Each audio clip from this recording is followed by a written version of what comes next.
I never thought life could turn on a single accusation, but that day proved me wrong. My name is Daniel, and my life was quiet, structured, predictable, until my stepdaughter, Emma, leveled a claim that shattered everything. Emma was 17 at the time, rebellious in ways most teens are, but she had always been sweet to me, trusting and warm. She had a sharp tongue, yes, but I never imagined she would wield it in such a way. My wife, Angela, was protective of her daughter, and we had built a family of sorts over the years. But all of that changed in an instant. It began one quiet evening. I had been working late, preparing reports for my consulting firm. When I returned, I found Angela pacing the living room, her phone pressed to her ear, her face pale. Emma stood nearby, arms crossed, staring at me as if I had walked in from another planet. "Daniel," Angela said, her voice shaking. "Emma just told me that you—" She couldn't finish the sentence. I didn't need her to. "What did she say?" I asked carefully, my stomach tightening. Emma's voice was icy, loud, and accusatory. You got me pregnant." The words struck me like a physical blow. My brain stalled. I felt my legs go weak, my mouth dry. I had no idea what to say. I had never even been inappropriate with her.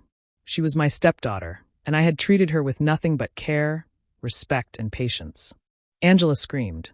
"Daniel, how could you?" She didn't finish either.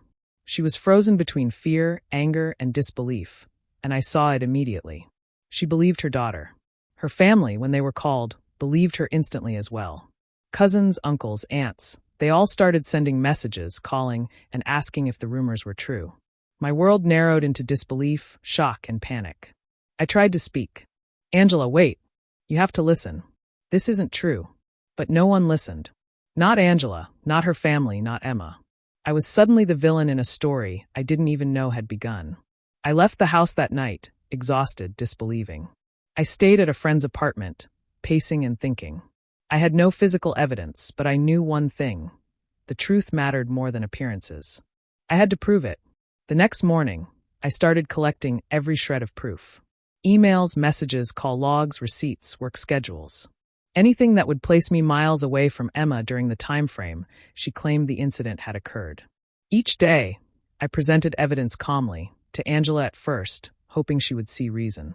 But she refused. She wanted the story she had been told. She wanted her daughter's words to be absolute truth. The real breakthrough came when I hired a private investigator. I was meticulous. Every moment of my schedule, every security camera, every person I had interacted with, documented. The investigator confirmed what I had known in my heart. There was no way I could have been anywhere near Emma during the alleged incident. The evidence was airtight. But evidence alone was not enough to repair relationships or erase the damage. I needed a plan, a careful, surgical approach.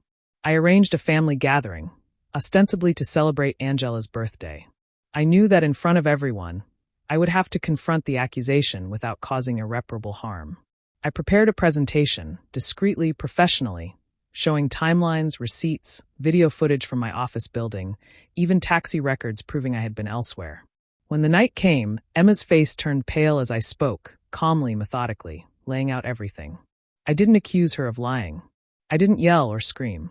I simply let the truth speak for itself. Angela's parents watched in silence, mouths opening and closing, stunned at the clarity of the evidence. Cousins whispered. Emma's friends, who had taken sides, glanced down, uncomfortable. Emma tried to interrupt, tried to argue, but her contradictions were obvious, her story crumbling under the weight of documented fact. By the end of the evening, Angela's expression had changed from disbelief to shock to regret. The damage was done, yes, but truth had finally begun to reclaim its place. Afterward, Angela and I had a long, painful conversation. Tears, apologies, and explanations flowed. She admitted she had acted out of instinct, of love for her daughter, and fear of betrayal. Emma, meanwhile, had to confront the consequences of spreading a false accusation. Therapy, counseling, and reconciliation were necessary, but the process had begun. I learned something fundamental from this experience. That truth is powerful, but only if you are patient enough and methodical enough to prove it. Accusations can destroy in moments, but careful evidence, calm reasoning, and persistence can restore what's been shattered. Emma never fully understood the chaos she had caused, but over time, she began to see the gravity of her words. Angela and I rebuilt trust slowly, meticulously, like constructing a fragile glass sculpture, piece by delicate piece. And me? I emerged stronger, not just because I survived a false accusation, but because I realized the importance of patience, preparation, and measured action when the world assumes the worst of you.